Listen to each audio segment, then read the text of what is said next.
You know, if you just look across the professional landscape right now, I mean, finance, tech, politics, whatever, there's this sort of tremor underneath everything. Yeah, things feel shaky. Yeah, Strategies are changing constantly. exactly. Confidence feels thin, markets are all over the place. Hmm. But what really struck us in this deep dive, looking at the sources, Hmm. it's that in real moments of crisis, people, well, they stop listening to whoever's shouting loudest. Mm-hmm.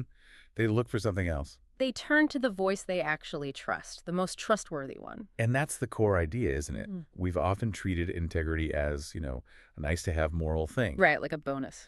But the research, the history, it all points to integrity becoming maybe the most valuable leadership currency right now. It's actually a strategic asset, maybe the rarest one. Okay, so let's really get into this. We spent this deep dive looking at integrity, not just as a virtue, but as a real discipline. Yeah, something you practice. Right. The mission here is figuring out how you actually build this asset, how you become, well, genuinely unshakable as a leader. And maybe the place to start is with a challenge for you, listening right now. What if the biggest threat to your success, your stability, isn't all that external chaos? What if it's the small internal compromises you make every single day? Oof. Okay, that hits differently, because when we talk integrity, I think most people jump straight to just basic honesty. Telling the truth, yeah. But the sources we looked at define it as, well, much deeper than just not lying in the moment. We know you need competence, sure, and charisma helps. Yeah. But what is that anchor? What really holds it all together? The anchor is wholeness. The sources define integrity as this seamless alignment.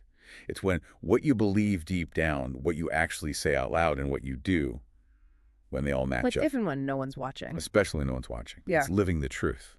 And that demands really two things when things get tough. Consistency, even when the situation changes. Okay. And moral courage, the willingness to do the right thing, even when it costs you something. That idea of wholeness, Yeah. that's powerful. And it connects linguistically too, right? The word integrity comes from the Latin integer. Meaning whole, yeah. Complete, undivided. It suggests this fundamental unity of self. But, okay, let me push back slightly here. Is this maybe a bit too idealistic for the real world? How so? Well, in really competitive fields, people use white lies, right? Or they bend the rules just a little bit, maybe cut a small corner just to stay in the game. If everyone's doing these little compromises, isn't the person insisting on 100% alignment just kind of setting themselves up to fail or be outmaneuvered? That's a really fair question, and it gets asked a lot. Yeah. But the sources argue that's a very short-term view. Wholeness isn't about being naive. It's actually about predictability Yeah. and resilience. Predictability. Yeah, think about it. When your life is all compartmentalized, Mm-hmm. one set of ethics for home, another for work, maybe another for clients. Right. Different masks for different rooms. Exactly. That creates this huge internal friction. Psychologists call it cognitive dissonance. It's exhausting. And it makes your judgment unreliable, especially when you're under real pressure. So the CEO who talks a big game on ethics but then, fudges the numbers to hit a target, they're not just morally questionable, they're actually strategically fragile. That's precisely the argument. Charm. It wears off. Technical skills, they get commoditized eventually. Short-term wins often come with hidden long-term costs. But that deep, undivided self, that wholeness, it creates this kind of leadership gravity. It doesn't need a fancy title to back it up. And that provides the real resilience that can weather the storms. Okay, so to make this less abstract, let's look at this resilience in action. We need a solid example of integrity under serious pressure. And the sources point to, well, a really striking ancient case study, Nehemiah. Nehemiah, yeah. A leader who rebuilt an entire city, not with political power primarily, but through what the texts call unshakable moral resolve. His story is fantastic for this because you see him tested in three really different ways. It shows consistency isn't just theoretical. First, there was intense external pressure. His opponents, guys like Sanballat, Tobiah, they threw everything at him. Ridicule, mockery, even threats of violence to stop the wall rebuilding. So classic opposition tactics. Right. And his response wasn't just to fold or lash out wildly. It was this blend of spiritual reliance. We prayed to our God, he says, and practical action. We set a guard. He didn't let the external noise change his internal compass or his mission. Okay, that covers external discipline, but, often the real test, the gut check for leaders comes from inside the organization, right? Oh, absolutely. And that's the second test Nehemiah faced. Internal injustice. This was actually the biggest threat to the whole project, to its unity. What was happening? While they're rebuilding the wall, it turns out the wealthy Jewish nobles were basically exploiting the poorer families, charging them outrageous, usurious interest rates. People were losing their land, even having to sell their children into servitude just to survive. Wow, so the community was eating itself from within while trying to rebuild externally. Exactly. It was tearing them apart. So what did Nehemiah do? I mean, calling out powerful people within your own team, your own community, that's way riskier than dealing with outside enemies sometimes. It really was his defining moment. It showed true moral courage. A text says he became very angry. He didn't just simmer. He confronted the nobles publicly. He demanded they return the land and cancel the debts. Just demanded it. Well, here's the crucial part, the strategic piece. He backed it up with personal example. He publicly announced he was canceling his own outstanding loans, and he refused to take the food allowance he was entitled to as governor, given the hardship.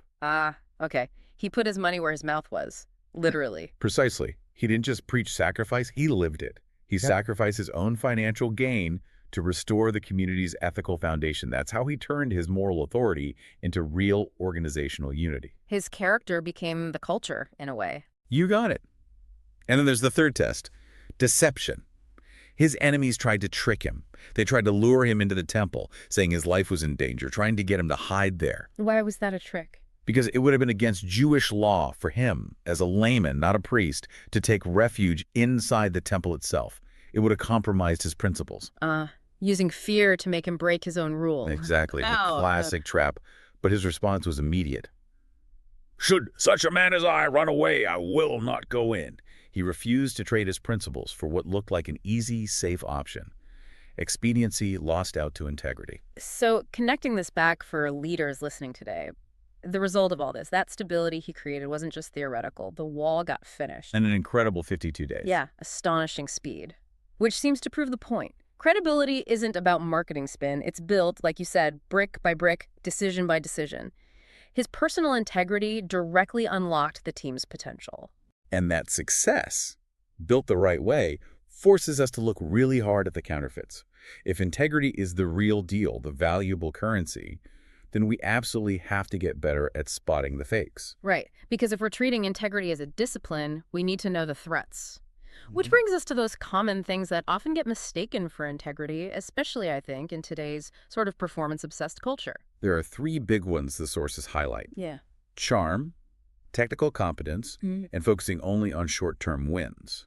Leaders really need to be vigilant about not substituting these for the real thing, for genuine character. Okay, let's break those down. First, charm. Charm is all about presentation, right? Making people feel good, drawing them in. It's a tool. Could be neutral. It can be very effective. But trust built just on charm, it seems incredibly fragile. Like it evaporates the second that charming leader stumbles or doesn't deliver, right? Exactly.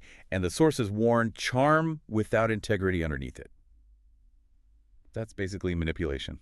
It's all for the tool of, demagogues or fraudsters running sophisticated scams.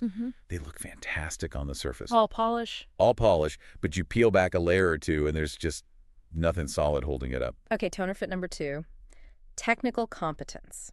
This one's maybe trickier because competence is essential. You have to know your stuff. Absolutely non-negotiable. You've got to be good at what you do. But competence alone is never, ever enough for true leadership. Competence tells you how to do something. But integrity tells you if you should do it or how you should do it ethically. Precisely. Competence is about knowing how. Integrity is about doing right. And this is where that chilling example of the Enron executives comes in. Right. You mentioned them earlier. I mean, these were brilliant people, technically, some of the smartest minds in finance. No question. Certified geniuses, many of them. But their technical brilliance, their competence was completely disconnected from any ethical anchor. So their skill didn't lead to excellence. It became a weapon. A sophisticated weapon used to design and hide massive fraud, ultimately destroying enormous value for stakeholders, employees, everyone. It's such a stark lesson. Competence is just raw power. Integrity directs that power. Without integrity, brilliance can actually become incredibly destructive. Wow. Okay. And the third pitfall. This one feels maybe the most common, the most everyday temptation, expediency, just chasing the short-term wins. Yes. The siren song of results at any cost. Believing that the outcome justifies the means, basically. That's the silent killer in organizations. Those wins you get by cutting corners or maybe exploiting customers a little or burning out your team or using deceptive ads. They feel good in the moment. Maybe they hit the quarterly target. But they're not sustainable. Fundamentally unsustainable. What looks like a win today is almost always a guaranteed loss of trust and credibility down the line. It's borrowing from the future. And the moment a leader signals that it's okay, that they prioritize that quick hit over doing things the right way, that sends a message, doesn't it, throughout the whole organization? Well, absolutely. A deeply toxic message. The implicit communication is, we care more about the numbers than how we get the numbers. And people pick up on that. Instantly. And it becomes culture. It becomes a self-fulfilling prophecy where maybe ethical people feel sidelined because they slow things down, while the hyper-aggressive, maybe less scrupulous folks get promoted.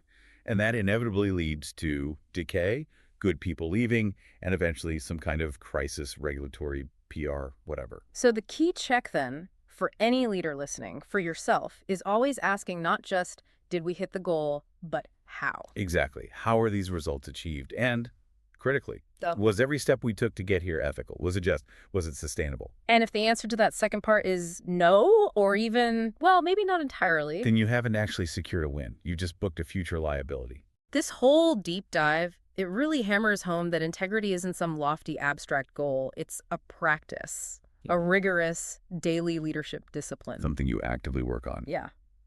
And to make that practical, the sources suggest something they call a personal integrity audit. Okay, what does that involve? It's essentially a really candid internal look at your own life, trying to pinpoint those specific areas where, maybe subtly, convenience has started to override your convictions. Where you've let things slide a bit. Exactly. Asking yourself the tough questions about where your private actions, the things only you really know about, might not quite line up with the values you talk about publicly. That sounds uncomfortable, but necessary. Deeply necessary if you're serious about this. And the ripple effect of doing that work is huge. Remember, a leader's character inevitably sets the moral tone for the entire team or organization. Right. It cascades down. It really does. If you are intentionally working on strengthening your own integrity, you lift the whole culture. But if you neglect it, if you allow those little fractures and compromises to persist in your own life, you are, even unintentionally, weakening the foundation of trust for everyone you lead. The leaders who really last, whose influence endures through thick and thin, they seem to be the ones anchored not in just image or those fleeting successes. But in that consistent, visible, reliable integrity that people can actually count on. It's unshakable. So maybe we leave you with this final thought to chew on, connecting back to where we started with crisis and trust. What decision might change for you today in your work or even your personal life? If you started measuring your success not just by the applause or the promotion or the bottom line, but by the perfect, undivided alignment of your life, your actions with truth. Go forth and build that unshakable foundation of trust.